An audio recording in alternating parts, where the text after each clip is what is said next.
वो न तो राजा थे, न ही सैनिक, लेकिन उनकी बुद्धि ने सम्राटों को झुकाया। उनकी नीतियों ने 2300 साल पहले भी साम्राज्य खड़ा किया था और आज भी वो हमें सही फैसले लेना सिखाती हैं। वो थे आचार्य चाणक्य, एक शिक्षक, रणनीतिकार और नीतिकार। जानते हैं उनकी 8 ऐसी नीतियां जो आज के दौर में भी पूरी तरह लागू होती हैं। पहली नीति, रहस्य को रहस्य ही रहने दो।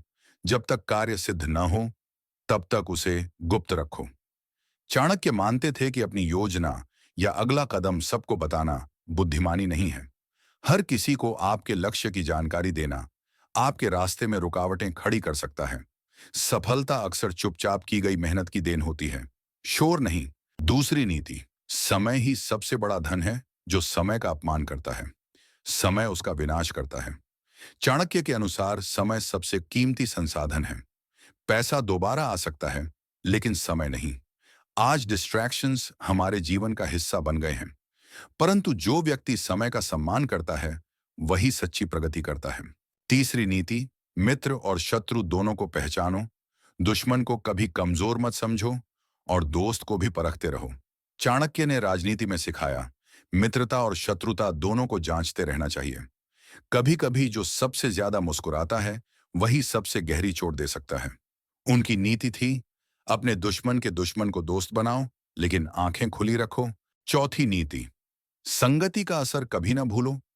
जिस प्रकार नींबू में पड़ने से दूध भी फट जाता है, उसी प्रकार गलत संगति से अच्छे लोग भी गिर जाते हैं। चाणक्य मानते थे कि हमारी संगति ही हमारा भविष्य तय करती है।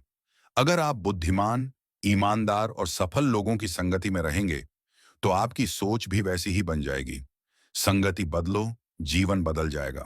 पांचवी नीति, जब जरूरी हो तभी क्रोध करो। चाणक्य क्रोध के पक्षधर नहीं थे, लेकिन जब अन्याय हद पार कर जाए तब मौन रहना भी पाप होता है। क्रोध को नियंत्रण में रखो, लेकिन समय आने पर उसका उपयोग करो ताकि वो आपको कमजोर नहीं बल्कि शक्तिशाली बनाए। छठी नीति, असली शत्रु है अति।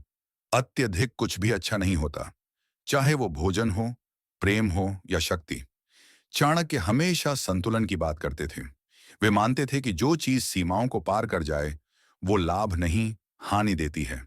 अति सर्वत्र वर्जेत, हर जगह अति से बचो। सातवीं नीति, मूर्ख से बहस मत करो। मूर्ख व्यक्ति से बहस करना वैसा ही है जैसे कीचड़ में पत्थर फेंकना।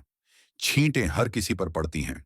चाणक्य का कहना था, बहस तभी करो जब सामने वाला सुनने की योग्यता रखता हो। मौन कभी कभी सबसे बड़ा हथियार होता है। आठवीं नीति, शिक्षा ही असली धन है। शिक्षा ऐसा धन है जिसे कोई चुरा नहीं सकता, ना ही खर्च करके खत्म किया जा सकता है। चाणक्य का मानना था कि एक शिक्षित व्यक्ति अकेले पूरी व्यवस्था को बदल सकता है। इन 8 चाणक्य नीतियों में से आपको सबसे ज्यादा प्रेरणा किससे मिली? कमेंट में जरूर बताएं। अगर आप भी सोचते हैं कि आज के समाज और नेताओं को इन नीतियों की जरूरत है, तो इस वीडियो को लाइक करें, शेयर करें और चैनल को सब्सक्राइब करें। चाणक्य की तरह सोचो और अपने जीवन को नीति से बदलो।